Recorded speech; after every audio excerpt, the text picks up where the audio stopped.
तो हम लोगों ने अभी तक क्या है, वेक्टर क्वांटिटी देखा और वेक्टर क्वांटिटी के एडिशंस देखे। एडिशंस के फार्मूले आपको एकदम ध्यान रहने चाहिए क्योंकि वो फार्मूले बहुत ही इंपॉर्टेंट हैं। जब आप प्रॉब्लम सॉल्व करेंगे तो वो फार्मूले आप डायरेक्टली यूज कर सकते हैं। ठीक है, तो हमने फार्मूला क्या देखा था, थोड़ा सा रिवाइज कर ले एक बार।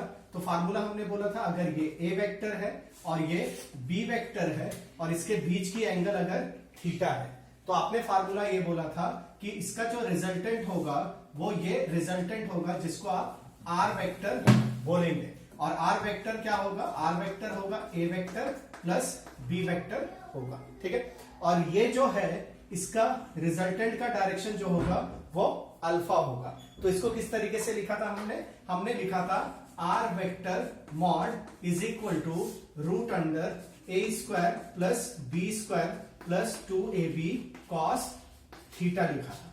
ये फार्मूला आपको याद रखना। और हमने अल्फा क्या लिखा था, अल्फा लिखा था हमने tan इनवर्स, यहां पे लिखा था हमने b sine theta divided by a plus B cos theta. ठीक है, इस पे हमने प्रॉब्लम भी देखा है। अब इसमें क्या करेंगे, कुछ स्पेशल केसेस हम लोग यूज करने वाले हैं। अगर आपको समझिए a वेक्टर की मैग्नीट्यूड b वेक्टर की मैग्नीट्यूड इक्वल दी हो, अगर ये दोनों इक्वल दिया हो तो हम क्या करेंगे, तो क्या करेंगे हम लोग a के जगह पे b को पुट कर सकते हैं या फिर b के जगह पे a को पुट कर सकते हैं। यहाँ पे तो हम लोग क्या देख रहे हैं, यहाँ पे अगर दोनों की मैग्नीट्यूड क्या हो जाए, सेम हो जाए तो क्या आएगा। तो ये कुछ स्पेशल केसेस हैं जो आपको ध्यान में रखने हैं, जो आपको प्रॉब्लम सॉल्व करने में मदद करेगा। तो अगर समझिए दोनों की मैग्नीट्यूड सेम हो जाए, यानी a vector magnitude is equal to b vector magnitude हो जाए, तो आप क्या करेंगे, फार्मूला में r vector mod is equal to हमने क्या पढ़ा था, a square plus b square plus 2ab cos theta हमने पढ़ा था। यहां पे अगर हमने a के जगह पे b या फिर b के जगह पे a रख दिया तो हमारा आंसर आ जाएगा। हम क्या करते हैं, b के जगह पे a को पुट कर देते हैं। तो यहां पे हमने लिखा a स्क्वायर, b के जगह पे a रखा तो a स्क्वायर, और यहां पे a into a 2a square cos theta हो जाएगा। ये आपको ध्यान में रखना है। ये सारे ही क्या है, वैल्यूज पुट करने के बाद ये क्या आ जाएगा, 2a स्क्वायर, और ये भी 2a स्क्वायर कॉस थीटा आ जाएगा। यहां पे क्या करेंगे हम लोग, 2a स्क्वायर कॉमन ले सकते हैं, तो R vector mod is equal to root under 2a square common लिया, 1 प्लस कॉस थीटा आ गया। राइट, अब एक चीज है, आपको ट्रिग्नोमेट्री के कुछ फार्मूले याद होने चाहिए, यानी बेसिक जो आपने 10th तक मैथमेटिक्स पढ़े हैं उसको थोड़ा सा रिवाइज कर लेना है। तो 1 प्लस कॉस थीटा क्या होगा, 1 plus cos theta is equal to होता है 2 cos square theta by 2। Right, ये फार्मूला आपको याद रखना है। यहां पे हमने अगर उसकी वैल्यू रख दी तो ये क्या आ जाएगा, root under 2a square into, यहां पे क्या लिख देंगे हम लोग, 2 कॉस स्क्वायर थीटा बाई 2। तो ये आ जाएगा आपका root under 2 2 4a square cos square theta by 2। अगर यहां से 4 से क्या निकल जाएगा, 2a स्क्वायर का a और कॉस स्क्वायर थीटा का कॉस थीटा बाई 2, ये निकल जाएगा। और आपको क्या करना है, ये ध्यान में रखना है, अगर दोनों की मैग्नीट्यूड सेम हो तो रिजल्टेंट आप डायरेक्टली इस फार्मूला से लिख सकते हैं। उसी तरीके से हम इसका डायरेक्शन भी निकाल सकते हैं। डायरेक्शन में क्या चेंज होगा वो भी देख ले एक बार। तो डायरेक्शन हम लोग एक बार देख लेते हैं। डायरेक्शन हम क्या लिख सकते हैं, यहां पे डायरेक्शन हमने लिखा था alpha is equal to tan inverse, क्या लिखा था आपने, b sine theta divided by a plus B cos theta. Right, यहां पे हमको क्या करना है, a की जगह पे b पुट करना है। तो क्या लिखेंगे आप, यहां पे लिखेंगे आप alpha is equal to tan inverse, यहां पे b की जगह पे हम क्या लिखने वाले हैं, a की जगह पे b लिखने वाले हैं, तो b रहने देंगे साइन थीटा, और नीचे a की जगह पे b रखेंगे तो b कॉस थीटा। इन दोनों में देखिए b कॉमन है, ऊपर भी b कॉमन है, आप क्या लिख सकते हैं, tan inverse b sine theta divided bye b into 1 plus cos theta. b हमने क्या किया है, कॉमन ले लिया, ये b और ये b क्या हो जाएगा, कैंसल आउट हो जाएगा। तो आप इसको क्या लिख सकते हैं, alpha is equal to tan inverse, यहां पे आ जाएगा sine theta divided by 1 plus cos theta. ठीक है, फिर से हम लोग चलते हैं कुछ फार्मूला की तरफ। तो फार्मूला आपको याद रखना है, कौन सा फार्मूला है, ये है sine theta is equal to 2 sine theta by 2 और कॉस थीटा बाई 2, ये आपको ध्यान में रखना है। और अभी जो हमने पढ़ा था 1 plus cos theta is equal to 2 cos square theta by 2, ये भी आपको फार्मूला याद रखना है। नहीं तो हम लोग क्या करेंगे, एक बेसिक मैथमेटिक्स का चैप्टर लेंगे और उसमें सारे फार्मूले और किस तरीके से आते हैं वो देख लेंगे। ठीक है, तो यहां पे क्या हो गया अल्फा, यहां पे हो गया टेन इनवर्स, ये क्या हो जाएगा, साइन की जगह पे क्या लिखेंगे 2 sine theta by 2 cos theta by 2 लिखेंगे, राइट। डिवाइडेड बाय क्या लिखोगे आप, 2 कॉस स्क्वायर थीटा बाई 2 लिखोगे। ठीक है, तो यहां पे क्या दिख रहा है आपको, एक कॉस थीटा बाई 2 कैंसिल हो जाएगा, 2 और 2 कैंसिल हो जाएगा, तो अल्फा इज इक्वल टू आएगा टेन इनवर्स, यहां पे sine theta upon cos theta कितना हो जाएगा, sine theta by 2 upon cos theta by 2 हो जाएगा 10 थीटा बाई 2 हो जाएगा। ठीक है, टेन इनवर्स और 10 क्या हो जाएगा, एक दूसरे को कैंसिल करेगा, तो अल्फा इज इक्वल टू हो जाएगा थीटा बाई 2, ये आपको याद रखना है। ठीक है, इस तरीके से हमने क्या किया, अगर दो वेक्टर की मैग्नीट्यूड यानी ए वेक्टर और बी वेक्टर की मैग्नीट्यूड क्या हो जाए, सेम हो जाए, यहां पे एंगल क्या हो, थीटा हो, यानी A vector magnitude is equal to B vector magnitude हो जाए, तो हमारा रिजल्टेंट वेक्टर क्या हो जाता है, अभी हमने क्या निकाला था 2a cos थीटा बाई 2, और हमारा डायरेक्शन क्या हो जाता है रिजल्टेंट वेक्टर का, वो हो जाता है थीटा बाई 2। ये आपको याद रखना, आप डायरेक्टली यूज कर सकते हैं।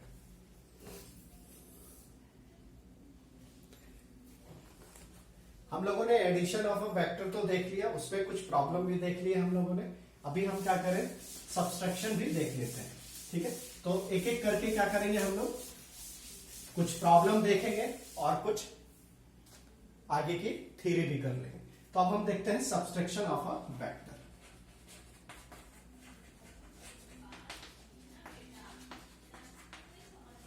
ठीक है, तो सब्सट्रैक्शन ऑफ अ वेक्टर से पहले एक चीज समझ लें आप, अगर ये वेक्टर ए वेक्टर है, ठीक है, तो इसके अपोजिट डायरेक्शन में जो वेक्टर होगी, अपोजिट डायरेक्शन का मतलब क्या होगा, इस डायरेक्शन में, उस वेक्टर को हम लोग दिखाएंगे माइनस ऑफ ए वेक्टर।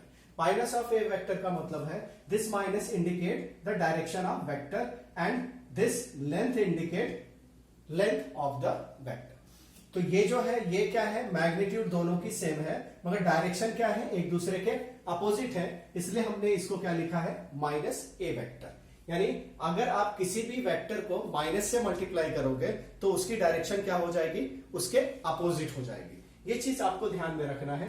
तो हम लोग सब्सट्रैक्शन में एक्चुअली यूज क्या करने वाले हैं, एडिशन ही यूज करने वाले हैं। वहां पे सिर्फ हम क्या करेंगे, जो एक वेक्टर की मैग्नीट्यूड हम ले रहे हैं उसको हम माइनस ए वेक्टर से रिप्लेस कर देंगे। समझिए, अगर आपने लिखा है ए वेक्टर और ये है बी वेक्टर, ठीक है, ये दोनों वेक्टर हमने लिया और इसके बीच की एंगल हमने ली थीटा। ठीक है, तो हम क्या करने वाले हैं, डिफरेंस के लिए हम करने वाले हैं, अगर हम बी का डायरेक्शन क्या कर दें, उल्टा कर दें, तो ये क्या हो जाएगा माइनस बी वेक्टर हो जाएगा और ये इसका क्या आएगा, रिजल्टेंट आएगा। पैरेललोग्राम हम इससे ड्रॉ कर सकते हैं इस तरीके से, राइट, इस तरीके से आप क्या ड्रॉ कर सकते हो पैरेललोग्राम, और ये एंगल हम क्या बोलेंगे अल्फा। ठीक है, ये क्या है आर वेक्टर।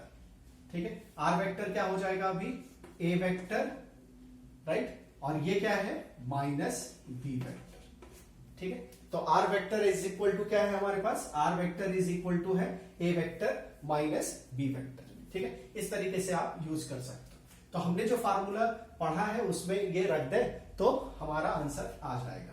हमने क्या लिखा था, R vector mod is equal to root under. ठीक है, रूट अंडर क्या लिखा था हमने, रूट अंडर लिखा था ए का स्क्वायर, तो माइनस यहां पे तो ए ही है, ए का स्क्वायर प्लस बी का स्क्वायर लिखा था तो आप क्या लिखोगे माइनस बी का स्क्वायर प्लस क्या लिखेंगे आप 2a और b क्या लिखोगे माइनस b। ठीक है, क्योंकि मैग्नीट्यूड क्या हो गया है माइनस हो गया है, राइट। तो आपने क्या किया है, क्योंकि डायरेक्शन बी वेक्टर तो दिखा दिया, बी की जगह पे आप क्या रख रहे हो माइनस बी रख रहे हो, तो माइनस बी हमने यहां पे रखा और ये क्या आ गया कॉस थीटा आ गया। ठीक है, ये फार्मूला था हमारा। तो आर वेक्टर क्या लिख सकते हैं आप, आर वेक्टर मॉड क्या हो जाएगा ए स्क्वायर प्लस बी स्क्वायर और माइनस 2ab कॉस थीटा, इस तरीके से आप लिख सकते हो। तो ये क्या हो जाएगा सब्सट्रैक्शन ऑफ टू वेक्टर हो जाएंगे, यानी a माइनस बी अगर आपको लिखना है तो आप क्या लिखेंगे A square plus B square minus 2ab cos theta लिखेंगे। अब बात आती है अल्फा की। अल्फा क्या लिखेंगे आप tan इनवर्स, यहां पे क्या लिखा आपने minus B sine theta divided by a minus B cos theta, right. इस तरीके से आप लिखोगे। ठीक है, तो ये आ जाएगा आपका अल्फा। अल्फा क्या लिखेंगे हम लोग tan inverse minus B sine theta और a minus B cos theta. अगर आप माइनस को क्या कर लें, यहां से माइनस कॉमन ले लें तो ये क्या हो जाएगा alpha is equal to tan inverse b sine theta और b cos theta minus a, इस तरीके से भी लिखा जा सकता है। तो आप ये फार्मूला लिख सकते हो। दूसरी चीज क्या है, आप इस तरीके से नहीं लिखें तो आप क्या कर सकते हैं, आप ये बोल सकते हैं अगर a और b के बीच में एंगल थीटा था, ठीक है, a और b के बीच में एंगल कितना था थीटा था, तो अभी ये एंगल कितना होगा, राइट, ये वाला एंगल होगा 180 माइनस थीटा, करेक्ट है। ये वाला एंगल क्या हो जाएगा 180 माइनस थीटा। आप डायरेक्टली ये भी यूज कर सकते हैं, यानी a और b, ये अगर हमने नया वेक्टर ले लिया, ये a वेक्टर और ये b वेक्टर की जगह पे हमने एक नया वेक्टर बता दिया जिसका मैग्नीट्यूड क्या है माइनस b के इक्वल है, तो आप क्या लिख सकते हो यहाँ पे लिख सकते हैं a square plus B square plus 2ab, यहाँ पे cos की जगह पे क्या लिखेंगे 180 माइनस थीटा लिखेंगे। इन दोनों के बीच में क्या है एंगल 180 माइनस थीटा है। ये जो एंगल है ये कितना है 180 माइनस थीटा एंगल। ठीक है, ये इस तरीके से आप लिख सकते हैं। ये भी क्या हो जाएगा आर वेक्टर मॉड, या तो आप इस तरीके से लिखें या फिर आप इस तरीके से लिख सकते हैं। तो यहां पे भी क्या आ जाएगा आपको सेम आंसर ही मिलने वाला है, A square plus B square plus 2ab। अच्छा, cos 180 माइनस थीटा क्या होता है माइनस cos थीटा होता है, तो माइनस यहां पे आ जाएगा और ये क्या आ जाएगा cos थीटा आ जाएगा, करेक्ट, राइट। अब क्या कर सकते हैं अब हम इसी चीज को अल्फा से लिख सकते हैं। तो अल्फा क्या आ जाएगा हमारे पास, अल्फा आ जाएगा tan इनवर्स, यहां पे क्या लिखेंगे आप b साइन थीटा लिखोगे और यहां पे क्या लिखेंगे आप a minus b cos theta. ठीक है,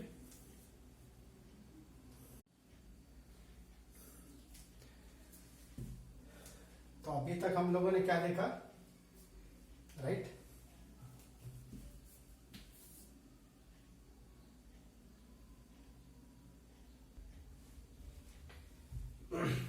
इसके बाद हम लोग क्या देख लें, इसके बाद हम लोग देख लेते हैं रेजोल्यूशन ऑफ वेक्टर।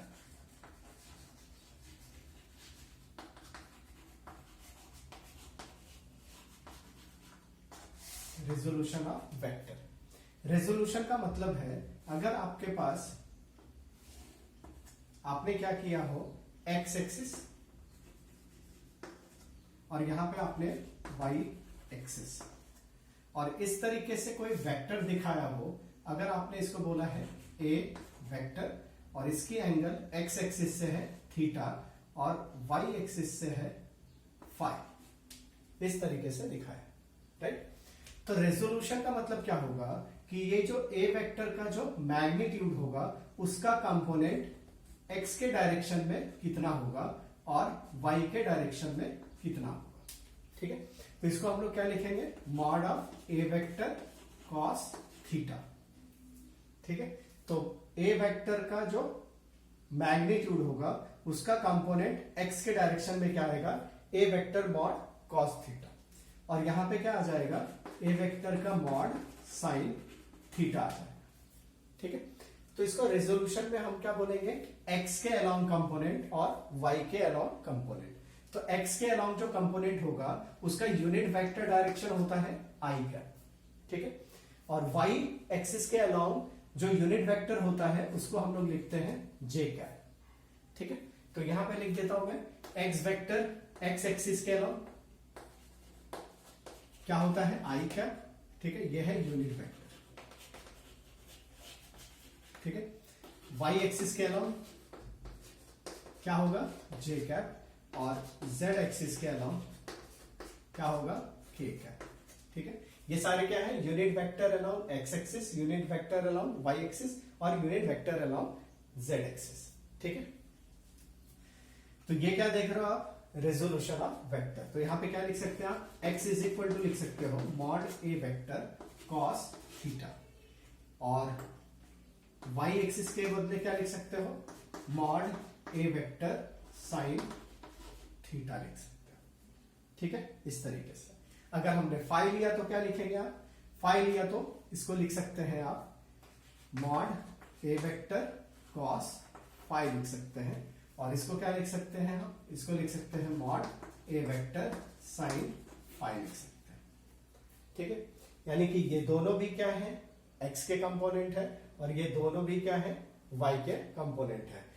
ये थीटा के टर्म में है, ये फाई के टर्म में है, ये थीटा के टर्म में है और ये फाई के टर्म में है। तो यहाँ पे आप क्या लिख सकते हो, x एक्सिस को और लिख सकते हैं आप, क्या लिख सकते हैं यहाँ पे a vector mod sine phi लिख सकते हैं, और यहाँ पे क्या लिख सकते हैं a vector mod cos phi लिख सकते हैं, ठीक है। इस तरीके से आप लिख सकते हो।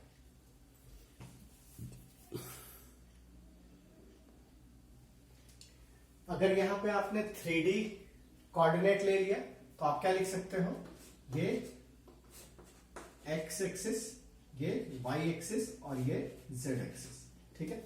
अगर हमने कोई वेक्टर दिखाया, ये हमने वेक्टर दिखाया a वेक्टर, और इसकी एंगल x के साथ है अल्फा और y के साथ है बीटा और z के साथ है गामा, ठीक है।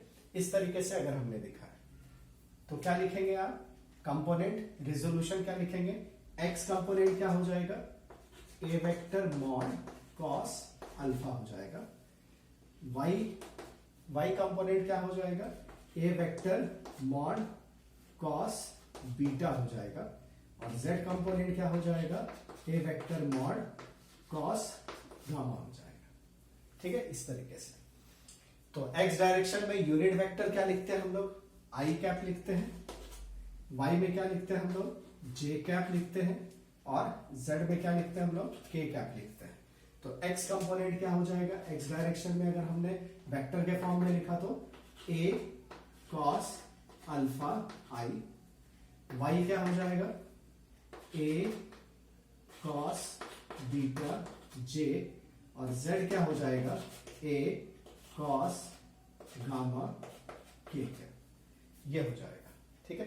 और इसी को अगर आपने पूरा वेक्टर के फॉर्म में लिखा तो आप क्या लिख सकते हो, a कॉमन ले लेंगे, यहां पे लिखेंगे cos alpha i plus cos beta j और प्लस cos गामा k, ये हो जाएगा आपका कंपोनेंट, ठीक है, वेक्टर के फॉर्म। ये हो गया रेजोल्यूशन ऑफ वेक्टर। इसको अगर लिखना हो तो क्या लिखेंगे आप, इसको लिखेंगे आप, अगर ये लिखा हमने वेक्टर तो इस a वेक्टर को क्या लिखोगे आप, a वेक्टर को लिखेंगे आप यहां से a cos theta i plus a sin theta j का, ठीक है।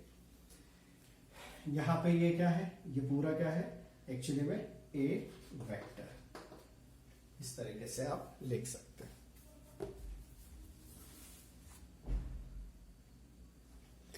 चलिए अब हम लोग कुछ प्रॉब्लम कर लेते हैं इसके ऊपर, ठीक है।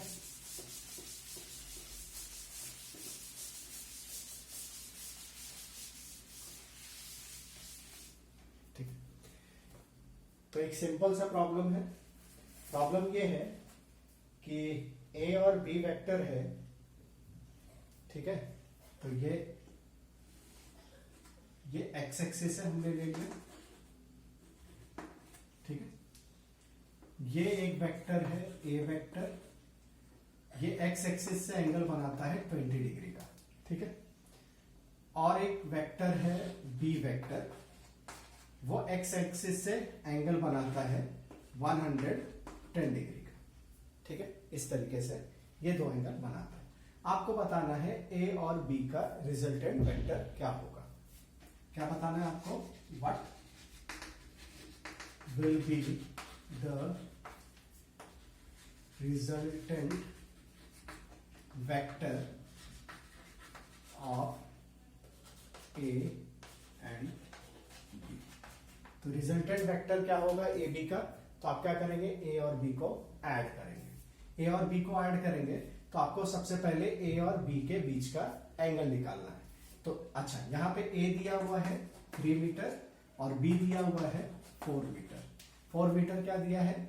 ए का मॉड दिया है यानी लेंथ ऑफ ए वेक्टर, और बी का मॉड दिया है यानी बी वेक्टर की लेंथ दी है 4 मीटर, ठीक है।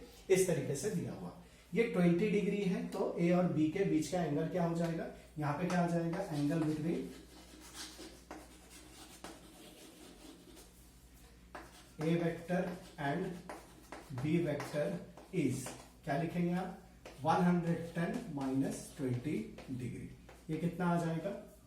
90 डिग्री हो जाएगा। कितना आ जाएगा? ये 90 डिग्री आ जाएगा, ठीक है। तो हम लोग क्या करेंगे अभी? हम लोग यहाँ पे फार्मूला लगा देंगे। कौन सा? Resultant vector mod is equal to A square plus B square plus 2ab cos theta, ठीक है। इस तरीके से यहां पे थीटा की वैल्यू निकल गई है। ये थीटा कितना है यहाँ पे? 90 डिग्री, ठीक है। यहाँ पे हमने लिख दिया रिजल्टेंट वेक्टर मॉड, यही निकालना था आपको। यहाँ पे a दिया हुआ है 3 का स्क्वायर प्लस b दिया है 4 का स्क्वायर प्लस 2ab, तो 2 इंटू 3 इंटू 4, और यहाँ पे cos 90 डिग्री। cos 90 डिग्री कितना होता है? cos 90 0 होता है। तो cos 90 0 अगर हमने पुट कर दिया तो आपको क्या मिल रहा है? 3 का स्क्वायर प्लस 4 का स्क्वायर प्लस 0, यानी root under 3 square plus 4 square is equal to कितना आ जाएगा? 16 plus 9 25 25, root under 25 is equal to 5, यानी 5 मीटर क्या हो जाएगी? इसकी रिजल्टेंट हो जाएगी। किस तरीके से दिखाएंगे आप? ये लेंथ क्या हो जाएगी? 5 मीटर हो जाएगी। ये क्या है? आर वेक्टर है, ठीक है। इस तरीके से आप लिख सकते हैं। डायरेक्शन अगर आपको निकालना हो इसका, तो डायरेक्शन कैसे निकालेंगे आप? डायरेक्शन निकालेंगे हम लोग alpha is equal to tan inverse, यहां पे क्या लिखते हैं हम लोग? B cos B sine theta divided by A plus B cos theta, ठीक है। तो अल्फा इज इक्वल टू क्या आ जाएगा? tan इनवर्स, यहाँ पे b की वैल्यू कितनी है?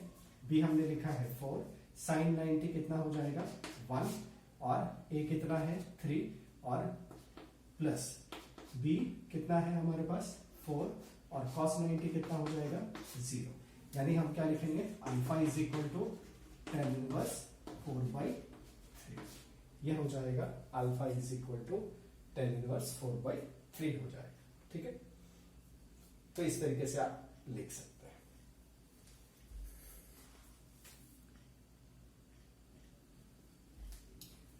ठीक है, तो यहां पे आपको क्या मिल रहा है? Alpha is equal to tan inverse 4/3। आप क्या कर सकते हैं? आपको एक चीज याद होगा, आपने ट्रिपलेट पढ़े हैं बहुत सारे, ठीक है, राइट। तो अगर 3, ठीक है, 4 और ये 3 हो तो ये कितना हो जाएगा? 5 हो जाएगा, ठीक है। इस तरीके से तो अगर हमने इसको थीटा लिया तो यहां पे देखिए थीटा के टर्म में क्या आ जाएगा? tan theta is equal to आ जाएगा 4/3, ठीक है। यहां पे कितना आ जाएगा? साइन थीटा कितना आ जाएगा? साइन थीटा आ जाएगा आपका, देखिए यहां से sine theta perpendicular upon hypotenuse p/h यानी 4/5, और cos थीटा यहाँ पे आ जाएगा, cos theta is equal to b/h यानी 3/5, ठीक है, इस तरीके से आ जाएगा। ये जो है 4/3 जो हमने लिखा है, ये यहां से हम निकाल सकते हैं। आपको ये ध्यान में आना चाहिए कि ये जो वैल्यू है यहाँ पे थीटा होगा इस ट्रायंगल के लिए, इस ट्रिपलेट के लिए 3, 4, 5 के लिए। आप याद रखेंगे कि अगर परपेंडिकुलर हम ये लेते हैं तो ये क्या हो जाएगा, 53 डिग्री हो जाएगा। और अगर ये लेते हैं आप, इसको हम बोलते हैं अल्फा, तो अल्फा कितना हो जाएगा, अल्फा हो जाएगा 37 डिग्री हो जाएगा। ठीक है, तो ये ट्रिपलेट आपको याद रखना है। यहाँ पे मैं क्या लिख दूंगा, अभी यहाँ पे लिख दूंगा 53 डिग्री, यहाँ पे 53 डिग्री और यहाँ पे 53 डिग्री। ठीक है, और अल्फा के लिए अगर लिखना है तो ये परपेंडिकुलर, अभी ये हो जाएगा, साइन लिखेंगे तो 3/4 लिखेंगे। ठीक है, तो साइन 53 कितना हो जाएगा, साइन 37 डिग्री। 37 डिग्री कितना हो जाएगा, साइन 37 इज p/h यानी 3/5। आपको याद रखना है, ये वैल्यूज याद रखना है। फिर उसके बाद cos 37 डिग्री लिख लें। cos 37 क्या आ जाएगा हमारे लिए, 37 b/h क्या आ जाएगा, 4/5 आ जाएगा। और tan 37 कितना आ जाएगा हमारे लिए, tan 37 डिग्री आ जाएगा p/b यानी 3/4। ठीक है, ये आपको वैल्यूज याद रखने। मैक्सिमम क्वेश्चन में बहुत बारी क्या होता है, 37 और 53 डिग्री होता है, तो ये ट्रिपलेट आपको याद होने चाहिए। तो यहाँ पे क्या दिख रहा है, ये अल्फा कितना हो जाएगा, ये हो जाएगा 53 डिग्री। अगर हम एक्स एक्सिस से कंसीडर करें तो ये 53 और प्लस 20 ये कितना हो जाएगा, 73 डिग्री एंगल हो जाएगा। तो हमारा आंसर आ गया, क्या आंसर आ गया, resultant vector R mod is 5 metre and angle कितना 73 degree with respect to X axis. ठीक है, वेरी गुड। और एक एग्जांपल देख लेते हैं हम लोग।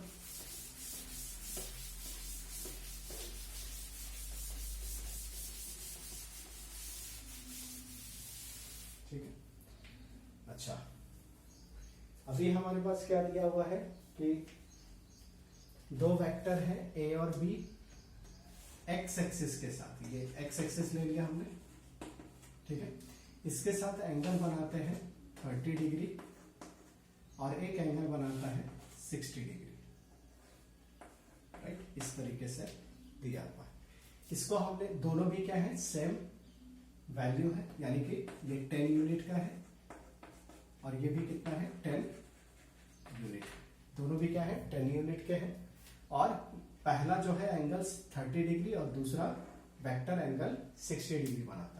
इस वेक्टर को हम कंसीडर कर लेते हैं ए वेक्टर और ये हमने ले लिया बी वेक्टर। ठीक है, आपको क्या निकालना है, रिजल्टेंट। रिजल्टेंट जब भी आपसे पूछा जाए तो आपको क्या करना है, रिजल्टेंट पूछा तो आपको निकालना पड़ेगा मैग्नीट्यूड ऑफ रिजल्टेंट और डायरेक्शन ऑफ रिजल्टेंट। ठीक है, तो सारे ही एक्स के रेस्पेक्ट में दिए हैं, जैसा पिछला सवाल था, तो आप भी एक्स के रेस्पेक्ट में ही निकालेंगे। ठीक है, तो यहां पे क्या दिख रहा है, angle between A and B निकालने। पहले क्या निकालने हम लोग, angle between A and B.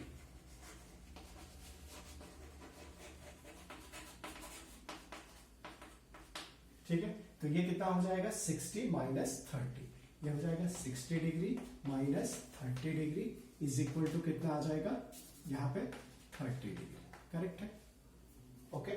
इसके बाद क्या कर लेंगे हम, एंगल निकालने के बाद फार्मूला लगा देंगे। अगर फार्मूला आपको याद है तो आप डायरेक्टली लगा सकते हैं। अगर मैग्नीट्यूड सेम हो तो हमने फार्मूला डिराइव किया है, तो मैं डायरेक्टली एक बार लिखता हूं और फिर उसके बाद लिख दूंगा। हमने आर क्या बोला है, रिजल्टेंट बोला है। रिजल्टेंट हमने क्या पढ़ा था, 2a cos theta by 2a cos theta by 2। ठीक है, यहाँ पे a क्या था, किसी जो भी दोनों सेम है उसका एक की वैल्यू, और थीटा बाई 2 क्या था, दोनों वेक्टर के बीच के एंगल का थीटा बाई 2। तो इसको क्या लिख देंगे आप, इसको लिख देंगे 2a कितना हो जाएगा 10 और cos थीटा बाई 2 यानी cos 30 डिवाइडेड बाई 2, इस तरीके से लिख देंगे। तो R vector is equal to कितना हो जाएगा, 20 cos 15 डिग्री। cos 15 डिग्री की जो वैल्यू होगी वो आप यहाँ पर पुट कर देंगे। अल्फा निकालना है तो अल्फा क्या था हमारा, θ/2 था, तो θ/2 कितना हो जाएगा, 15 डिग्री हो जाएगा। तो आप क्या बोलोगे, मैग्नीट्यूड जो होगा इसका वो क्या होगा, ये हो गया आर वेक्टर, इसका मॉड कितना है, इसका मॉड है हमारे पास 20 cos 15 डिग्री, ठीक है, और ये एंगल 30 और 15 कितना हो जाएगा, 45 डिग्री हो जाएगा, ठीक है। तो ये हो गया हमारा आंसर। अगर ये नहीं आता है तो आप सॉल्व करेंगे पूरा, किस तरीके से सॉल्व करेंगे, R vector mod is equal to A square plus B square plus 2ab cos theta, इसमें पुट कर देंगे, आपको आंसर मिल जाएगा। और अल्फा निकालने के लिए क्या करेंगे, tan इनवर्स b, ठीक है, sine theta upon a plus b cos theta, ये पुट कर देंगे। ये पुट करके आप देखें, आपको यही आंसर मिलेगा, हमने पहले पढ़ लिया है।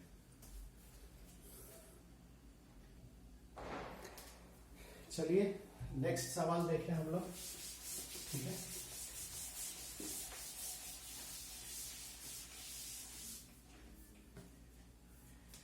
नेक्स्ट प्रॉब्लम ये है कि अगर एक वेक्टर दिया हो, ए वेक्टर, और इसकी लेंथ दी हो 10 यूनिट, ठीक है, दूसरा एक वेक्टर दिया हो, समझो बी वेक्टर, और इसकी लेंथ की यूनिट दी हो 20 यूनिट, ठीक है। तो आप, और इसके बीच का जो एंगल है हमारे पास, वो एंगल दिया हुआ है 60 डिग्री, ठीक है।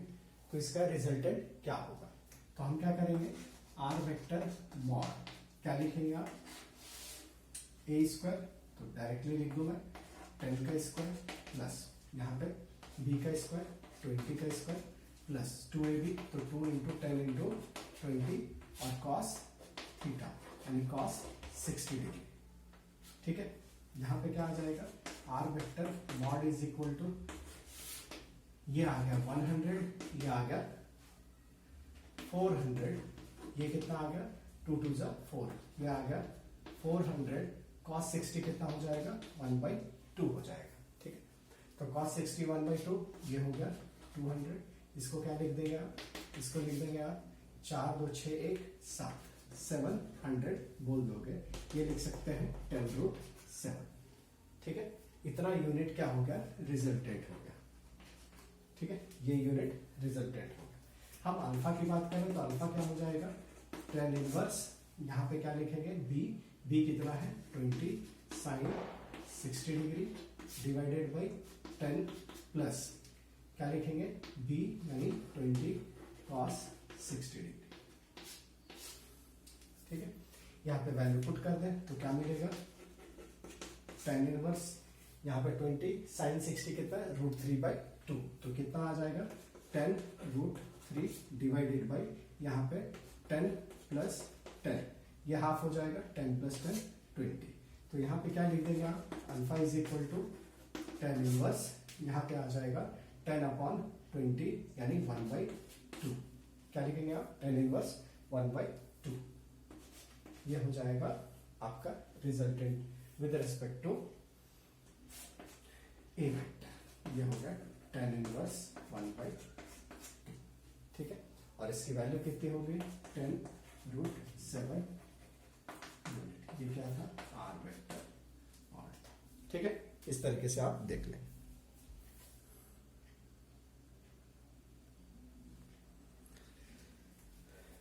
अभी और एक एग्जांपल लिख ले हम लोग, ठीक है। तो यहां पे दिया हुआ है एग्जांपल, ये एक्स एक्सिस है, ठीक है। इस एक्सिस से एक वेक्टर है 45 डिग्री पे, ठीक है, दूसरा एक वेक्टर है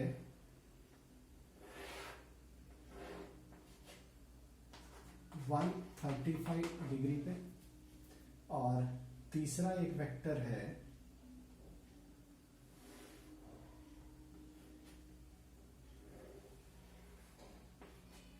315 डिग्री पे, इस तरीके से, ठीक है। तो आपको बताना है इस तीनों वेक्टर का रिजल्टेंट क्या होगा, ठीक है। तो हम लोग क्या कर सकते हैं, दो वेक्टर का रिजल्टेंट निकालेंगे और फिर तीसरे वेक्टर के साथ रिजल्टेंट निकालेंगे। इस तरीके से आप कर सकते हो। तो ये अगर 45 है और ये पूरा 135 है तो नाम लिख लेते हैं। इसको हमने बोल दिया ए वेक्टर, इसको हमने बोल दिया बी वेक्टर। ठीक है, तो रिजल्टेंट ए और बी, तो ए और बी के बीच का एंगल हम लिख लेते हैं। तो angle between A vector and B vector कितना आ जाएगा, 135 डिग्री माइनस 45 डिग्री। कितना आ जाएगा ये आ जाएगा 90 डिग्री। करेक्ट, 90 डिग्री आ जाएगा। अच्छा 90 डिग्री हो तो एक काम करते हैं, एक शॉर्टकट मेथड हम लोग कर लेते हैं। अगर 90 डिग्री हो तो आर वेक्टर अगर हो और यहाँ पे आपके पास लिखा हो तो A square plus B square plus 2ab cos theta की बात हो जाती है। राइट, अगर थीटा 90 हो तो ये टर्म क्या हो जाएगा, 0 हो जाएगा।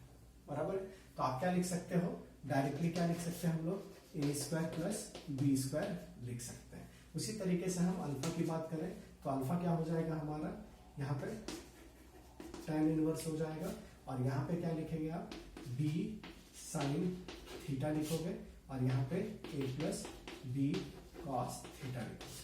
थीटा 90 रखा तो ये क्या आ जाता है, tan inverse b by a आ जाता है। ये हो जाएगा 0 और ये हो जाएगा 1। ठीक है, इस तरीके से तो डायरेक्टली आप ये फार्मूला लिख सकते हो, याद रख सकते हो। तो यहाँ पे क्या आ जाएगा हमारे पास 90 डिग्री है तो ये क्या हो जाएगा, इसकी मैग्नीट्यूड जो है सबकी मैग्नीट्यूड सेम ले लेते हैं हम लोग। ये था 10 यूनिट, ठीक है, ये भी हमने ले लिया 10 यूनिट और इसकी भी हमने ले ली सी वेक्टर, ये भी हमने ले लिया 10 यूनिट। तो मैग्नीट्यूड हमने सबका सेम लिया है। ठीक है, तो 10 यूनिट यानी 10 का स्क्वायर प्लस 10 का स्क्वायर यानी 100, कितना आ जाएगा यहाँ पे 2√10 आ जाएगा। बराबर है ना, ये 2√10 बोल रहा हूं, 10√2 आ जाएगा, 10√2 आ जाएगा और यहाँ पे आ जाएगा कितना, दोनों भी अगर सेम है तो ये आ जाएगा 45। ठीक है, तो यहाँ पे जो रिजल्टेंट आने वाला है वो आने वाला है इन दोनों के बीच में, यानी ये एंगल होगा 45 डिग्री। तो ये 45 और ये 45 मिल करके क्या हो जाएगा 90 डिग्री। राइट, ये 45 लिया हमने तो ये 90 डिग्री। राइट, अब ये हमारा जो है ये रिजल्टेंट वेक्टर है, ये है हमारा 10√2। करेक्ट है, अब इनका और इनके बीच का हम क्या निकाल लेंगे, मैग्नीट्यूड निकाल लेंगे रिजल्टेंट के लिए। ठीक है, तो इसके बीच में कितना एंगल है, ये एक्स एक्सिस से कितना है 90 डिग्री का है। अगर 315 में हमने 90 डिग्री घटा दिया तो क्या आंसर आ जाएगा, तो हम लिखेंगे एंगल बिटवीन रिजल्टेंट वेक्टर यानी R vector and C vector. ठीक है, यहां पे इस तरीके से लिखा, तो क्या लिखोगे आप 315 डिग्री। अच्छा एक काम कर ले, हम लोगों को एक्चुअली में चाहिए क्या, जो 180 से छोटा एंगल हो। क्या होना चाहिए, 180 से छोटा एंगल होना चाहिए। जब भी हम लोग ए वेक्टर और कोई भी वेक्टर लेते हैं उसके बीच का जो एंगल होगा, this theta must be less than 180 degree. ये 0 से क्या होना चाहिए, बड़ा होना चाहिए और 180 से छोटा होना चाहिए। ठीक है, इस तरीके से आपको ध्यान रखना है। तो हम क्या करें, ये 315 है। ठीक है, 360 का पूरा एंगल होता है तो ये कितना है एक्चुअली में, 360 का पूरा एंगल होता है, ये 15 है। तो 60 में से 15 घटा दे तो कितना आ जाएगा 45 आ जाएगा।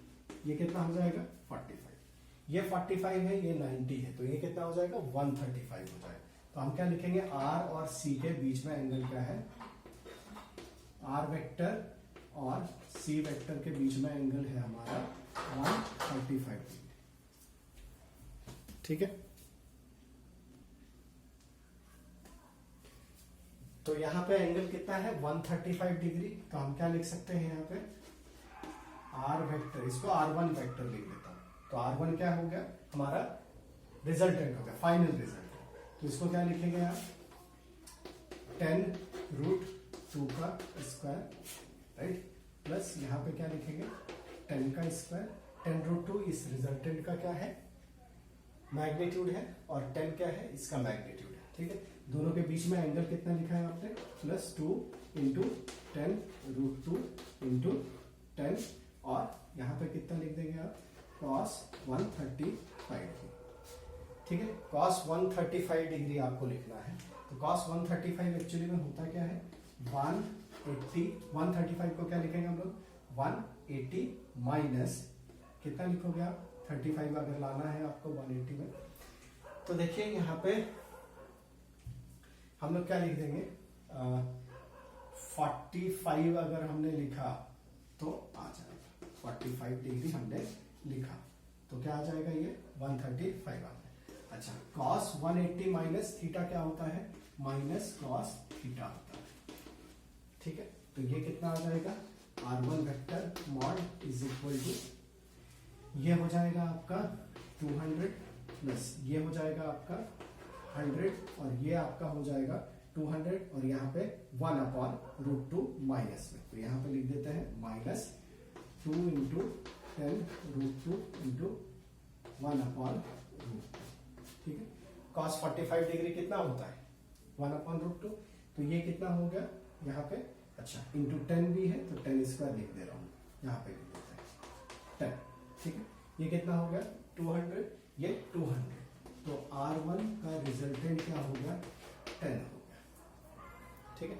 10 यूनिट क्या हो गया इसका रिजल्टेंट हो गया। अच्छा अगर हम डायरेक्शन की बात करें तो डायरेक्शन क्या हो जाएगा